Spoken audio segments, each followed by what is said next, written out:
I'm Marjan. Welcome to week 2 of your Healthy Living Show. I am coming to you from Montreal, Quebec. If you missed last week, I actually just moved here recently. So as we make this recipe, I have already noticed that I'm already missing a few things that maybe are packed away in some boxes still, but we are going to roll with it today, and we're gonna have lots of fun making today's breakfast smoothie. So I always say, actually first I should start off by reintroducing myself. If you missed last week's, I am Marjan. I'm a certified nutritional practitioner, and I have been working in this field for almost 3 years now, specializing in blood sugar management. And a lot of times when people hear the words blood sugar, I'll pause here for a second so that you can think about what that means for you. A lot of times people think that it is merely related to diabetes. But what we're going to be talking about over the next few weeks of this show is little simple things that we can all be doing every day to help balance our blood sugar, which also relates to our energy levels. So having more energy during the day, having more stable energy during the day, and not feeling that afternoon yucky crash. I get it too, where we reach for our second or sometimes that third coffee in the day. So we want to actually avoid doing that. And we want to start actually paying attention to see if that's something that's a pattern for us. If that's something that's often happening, then these tips are going to be perfect for you, but it's just something to start noticing. So, like I mentioned, today we are going to be making a nice, healthy breakfast smoothie. And what I always say is, I honestly think we have been doing smoothies wrong for years. What we often do with smoothies is we throw a bunch of fruits into our little blender, maybe add some milk or some yogurt and blend it up, and that's it. That's our smoothie. But what happens when we consume a lot of sugar like that at one time? Fruit does break down into sugar. So when we consume a lot of sugar like that at one time, how it affects our blood sugar is like this. What happens is it breaks down in our digestive system. It goes into our bloodstream, which is super normal because that's what blood sugar is, right? Blood sugar is the sugar in our bloodstream. So it goes into our bloodstream and it creates that spike and then that crash. So think about it for a second. When was the last time you experienced that crash feeling? That crash feeling is when we feel super exhausted and tired and frustrated by the little things and maybe a little bit anxious, maybe a little bit foggy in our head. Migraines, headaches, that type of stuff usually comes along with that crash. So as much as it's super normal for us to have sugar sources in our foods, because that's what gives us energy, we want to also be adding other things to our plate that don't create that super big spike and then that super hard crash, which we have all felt before. I'm just going to go ahead and just raise my hand because I have definitely felt that before. And so what we want to do is actually start adding things to our plate that do not break down into sugar.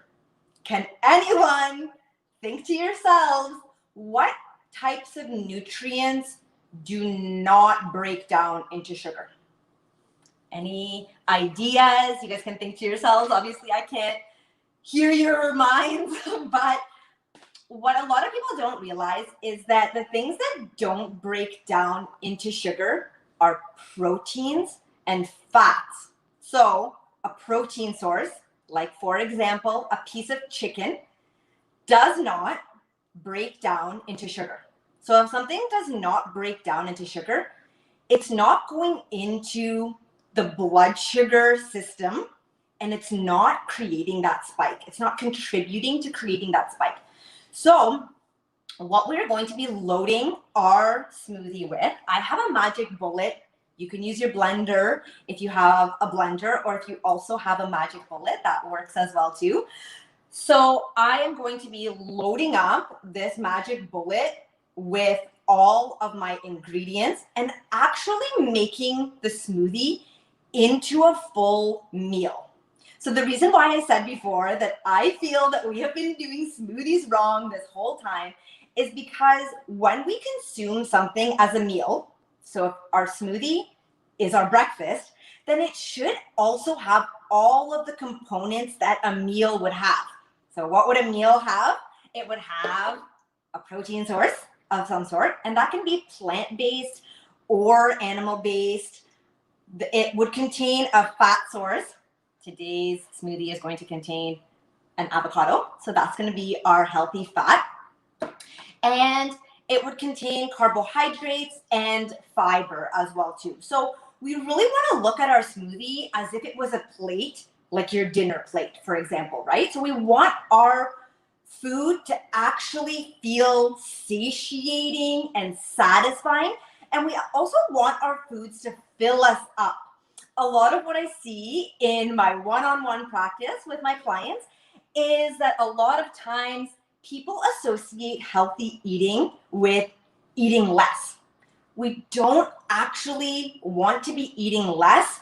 We want to look down at our plate, make sure it has all of the components, and then we actually want to feel full from our meal so that it keeps us going energy-wise and satiation-wise for hours on end. So we're not always experiencing that blood sugar crash.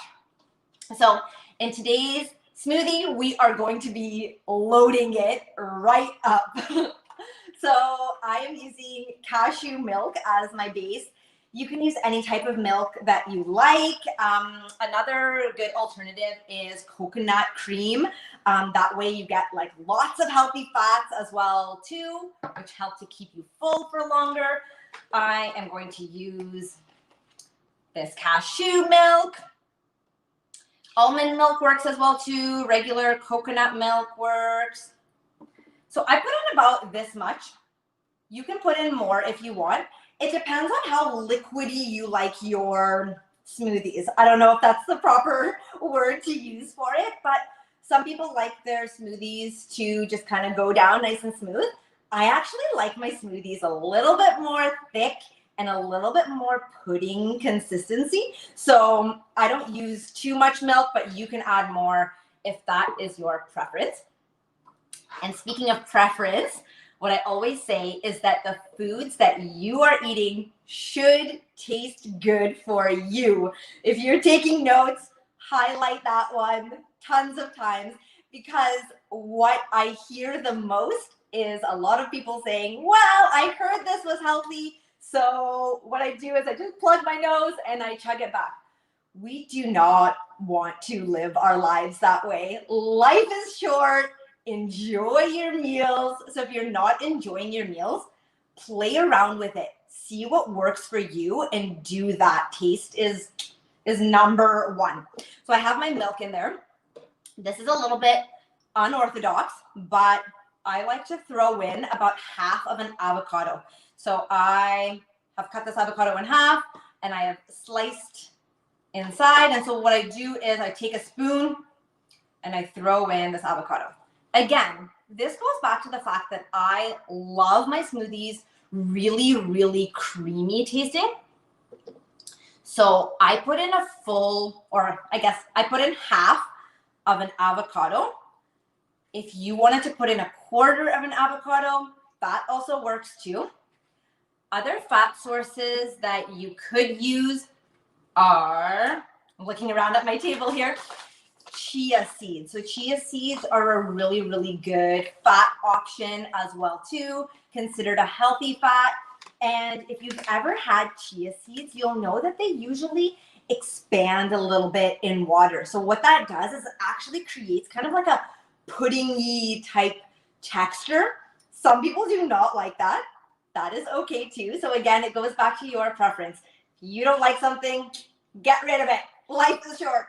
So I'm putting in an avocado, and I know it sounds weird now, but trust me, when we blend it up and we add all the other ingredients, we're not even gonna know that the avocado is in there. It's just going to add that creamy factor, that puddingy texture that I personally love, and hopefully you do as well too. I am adding in some cocoa powder. You can get this in the bulk section of most grocery stores, or in the baking section of the grocery store as well too, is where you would find cocoa powder, which is basically just chocolate. So I add a fair bit. There's no measurement for chocolate in my personal opinion. Chocolate is, or the real cocoa powder is actually sugar-free in nature. So if you like something to taste really, really chocolatey, then throw this in. If you don't like chocolate, that is cool too. Just don't add any cocoa powder at all. So the next thing I'm going to add is a little bit of maple syrup. I am originally from Northern Ontario, and then I'm coming here from Guelph, Ontario. So this is my Ontario brand maple syrup. But maple syrup, same as the cocoa powder, can be found at pretty much any grocery store that you shop at.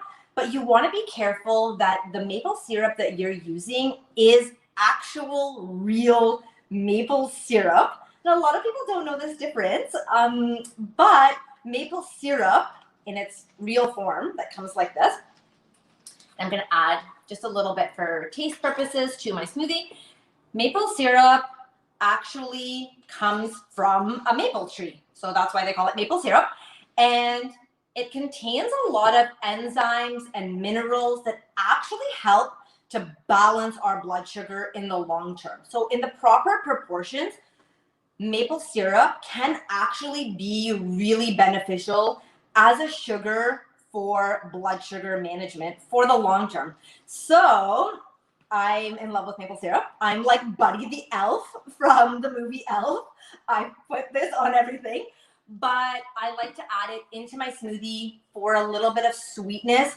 You can add a fruit, you can add a banana if you wanted to, you can add some berries. Again, when it comes to chocolate, I don't like the taste of berries mixed with chocolate, but if you do, go for it. Add in some berries instead of your maple syrup. You can also use honey, which is a really good natural sweetener. So far we have our milk base. You can use any type of milk base that you prefer. I use cashew milk today. You can add in some cocoa powder if you want to make your smoothie extra chocolatey. I added half of an avocado. I'm also an avocado expert, so if anyone wants to follow along with my Instagram, you guys can send me messages about the types of avocados you're buying. I will pick out A-grade avocados for you. And what else did we add? Maple syrup for sweetness. So all we're missing now in when we look at a plate, let's pretend that it was a dinner plate. We have our protein, which is, let's say, a piece of chicken. We have our carbohydrates, which is some rice. We have some fiber, some salads. And then we want our healthy fat, which in this case, we are using an avocado. So all we're missing in our smoothie today is a protein source. So word association again, what do you think of when I say protein? Protein, a lot of times we think about somebody who's at the gym a lot, somebody who's working out a lot. And oftentimes we associate protein powders with people who are exercising a lot, and those people are the only people that need protein. That is totally false. Get that out of your head altogether. Protein is actually needed for so many different systems happening in our body right now. So what we want is for each meal of the day to actually contain a little bit of protein. Whether you are active or you are going to the gym 6 times a week or you are living more of a sedentary lifestyle, you still do need protein. Protein is going to, like I said in the beginning, it's not going to break down into sugar. So it's going to provide more stable blood sugar levels like this, not like this. We don't want that. We don't want the spike and the crash. We want nice and stable blood sugar levels. But what happens when we have stable blood sugar levels, what comes along with that is stable energy levels. It's less crashes in the day. It's less feelings of tiredness. It's less reaching for that second or third cup of coffee, which we don't really want to be doing all the time. So in today's recipe, I'm going to use a plant-based protein powder of sorts that I have actually created myself. But protein powders are abundant in grocery stores. Usually health food stores is where I would recommend getting your protein powders from, just because in those types of settings, you're going to find less additives, less artificial sugars in your protein powders.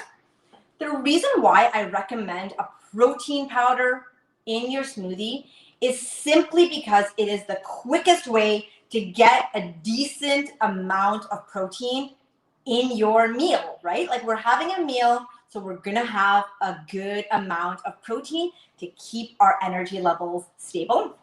So this one is actually a collagen powder with about 20 grams of protein, which is really, really good for blood sugar balance. So what you want to do is look for a protein powder specifically at a health food store is where I would recommend you get one. If anyone is in the southwestern Ontario area, which is where I'm from, shout out to you guys. I always used to shop at Goodness Me. That is where I would find all of these healthy products and my protein powders. So there's tons of different options out there. There are plant-based options if that's what you're choosing. There are whey proteins, which come from milk or dairy. So if that's not what you're looking for, then there are tons of other options. So I recommend you go browse through the aisles. What we are using today is, if you can see this, I put it in a glass jar so you can see, are raw pumpkin seeds. So pumpkin seeds are green colored in nature when they come out of the shell. So these are unshelled, unroasted, unsalted, everything, and they are just in their raw form. But what a lot of people don't know is that pumpkin seeds are actually really high in protein. So I usually go to the bulk section of a health food store and get the organic pumpkin seeds and put a little bit in a jar or in a bag for myself. And this way, it's a lot more versatile than buying a canister of protein powder. But ultimately, it depends on your lifestyle. If you are going to be having a smoothie like this every single morning, and that's going to be your energy boost for the day, definitely I recommend grabbing a good quality protein powder from a health food store. Or if you're going to be doing this more so once in a while, and then other days of the week, you're going to be figuring out other ways to incorporate protein, then pumpkin seeds might be a better option for you, because that way they're a little bit more versatile. You can throw them onto your salads and put them into other meals as well too. So what I've done today, this is also a little bit unorthodox, but if you have a coffee grinder at home, what I did was, I don't know if you can see it, but basically I have kind of like created my own protein powder, which is all that I did was took a handful of pumpkin seeds, which are about 10-ish grams of protein. You can double that if you need more. And all I did was just quickly grind them up in my coffee grinder. I'm sure you can do it in a blender as well too if you don't have one of these. And basically, I'm going to use this as my protein powder today. I probably should have used a spoon so that I don't make a huge mess. Thank goodness you guys aren't here in the kitchen with me. So we now have all of our components to make up an actual meal. So what's gonna happen after we consume something like this versus a quick bagel from Tim Hortons and a coffee is that first off, we're not going to experience that super crap or spike and that crash feeling. But secondly, we are going to actually feel full from our breakfast, which is sometimes rare for a lot of us. A lot of times kind of brush past breakfast, but breakfast is an important meal that sets that blood sugar tone for the rest of the day. And breakfast doesn't have to be right at 8:30 for every single person. It can be a little bit later. If you're having your hot water and lemon, if you were with us last week, you know that reference. Or if you're starting your day with a little bit of water and then a coffee and then having your breakfast, that is fine as well too. But you want to set that blood sugar tone for the whole day. So what we have in this blender cup is basically a full meal, and it doesn't look that appetizing right now. And what I'm going to do is, I'm not going to do it right now, but basically what I would do is I would throw this onto the blender, blend it for 30-ish seconds. It's going to get nice and creamy, and then that's it. That is my breakfast. So hopefully you guys try that out. And when I say try that out, I mean really experiment for yourselves. This is your food. So if it doesn't taste good for you, add in more things, take out some things, play around with it. So we want it to actually taste good for you. And that can mean adding whatever is good for you. So if you guys have any questions, you can always follow along with my Instagram. That is where I'm the most active. It's Healthy by Marjan. That's my handle. It'll be on the screen after this as well too. And you can also follow along with my blog, healthybymarjan.com. That is where I also have my ebook available for anyone who is interested in learning more about how to stabilize your blood sugar levels for the long term, which is something that we can all actually start doing, not just people who have diabetes or who have high blood sugar levels. So you can check that out on my blog, and hopefully we stay connected. And next week, I will see you guys again for another recipe, super simple, and it's going to be my bulletproof coffee recipe. So hopefully you guys can all join for that as well. Thank you so much. Have a great rest of your day.